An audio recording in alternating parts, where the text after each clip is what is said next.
ध्यानेंद्र प्रताप सिंह थाना अध्यक्ष ने तालग्राम में लगाई चौपाल। ध्यानेंद्र प्रताप सिंह थाना अध्यक्ष ने तालग्राम में नए आपराधिक कानूनों पर जन जागरूकता संवाद किया।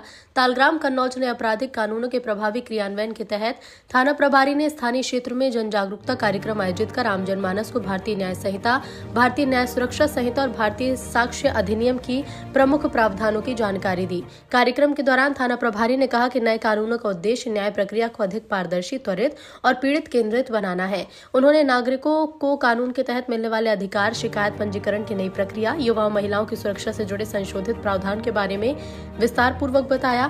थाना प्रभारी ने स्पष्ट किया कि कानून का उद्देश्य दंड देना नहीं बल्कि समाज में सुरक्षा, विश्वास और न्याय की भावना को मजबूत करना है।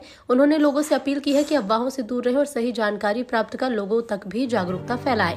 स्थानीय लोगों ने कार्यक्रम की सराहना की, कहा कि पुलिस द्वारा इस प्रकार की पहल से जनता में कानून के प्रति विश्वास बढ़ता है, सामाजिक संवेदनशीलता और जिम्मेदारी का भी प्रोत्साहन मिलता है। कार्यक्रम में थाना पुलिस के अधिकारी और क्षेत्रीय नागरिकों की भूमिका रही। अंत में ध्यानेंद्र प्रताप सिंह थाना अध्यक्ष तालग्राम ने आम जनमानस को अपना मोबाइल नंबर दिया।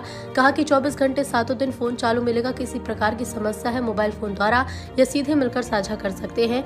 मजलूमों और असहाय लोगों को उचित न्याय मिलेगा और इसी के साथ महिलाओं बालिकाओं की सुरक्षा के लिए पुलिस तत्पर है। कानून के लिए बताया गया, मतलब मीटिंग एक नया कानून जो आया है, संशोधन जो नया बना है, इसके बारे में ही बताने के लिए। और ये नए कानून में सारी चीजें अलग अलग है, आप यहाँ देख सकते हैं। जैसे कई सारी चीजों में बदलाव हुआ और महिलाओं के लिए खास करके नए नए कानून बनाए गए। पीड़ित जो है महिलाएं या बच्चियां हैं, उनको ज्यादा सुरक्षा दी गई है महिलाओं को। और इसमें एक सबसे बड़ी बात यह है कि आपको कहीं जाने की जरूरत नहीं है। अगर मान लीजिए कहीं बाहर का भी FIR है, मान लीजिए घटना आप कहीं से चले, दिल्ली से चल गए और आप यहाँ आए, आपके साथ रास्ते में कोई घटना हो गई या दिल्ली में ही हो गई, तो आप FIR यहीं लिखाना चाहते हैं तो आपकी FIR यहीं लिखी जाएगी। कहीं भी आप लिखवा सकते हैं, 0 FIR आप कहीं भी लिखवा सकते हैं। घटना कहीं हुई, आप यहाँ आ गए और उसके बाद हम लोग FIR यहाँ आपको लिखने के लिए हम लिखेंगे। एक चीज तो ये हो गई, 0 FIR है।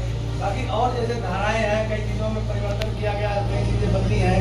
इसमें कुछ धाराएं जुड़ी हुई हैं। जैसे जो महिलाओं से संबंधित अपराध थे, उनमें कई चीज़ें थोड़ी सी कमजोर थी, अब उनको बड़ा सख्त किया गया है।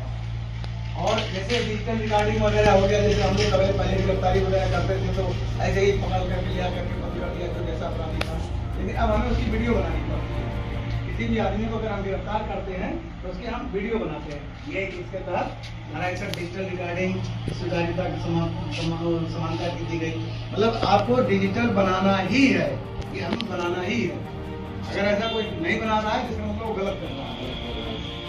ये सारी चीजें हैं, कई धाराएं निरस्त की हुई हैं, कुछ धाराएं बड़ी भी हैं, 2 नई धाराएं जो जोड़ी गई हैं। तो ये सारी चीजें इसलिए बताई जा रही हैं आप लोगों को, ताकि क्योंकि नया कानून है, कहीं आप पढ़ पाएंगे तो पढ़ेंगे, नहीं पढ़ पाएंगे तो कम। ये चीजें हम लोग एक आप लोगों को जागरूक करने के लिए कैंप लगा करके या लोगों को इकट्ठा करके बता रहे हैं, ताकि आप इस चीज़ों को जान लें।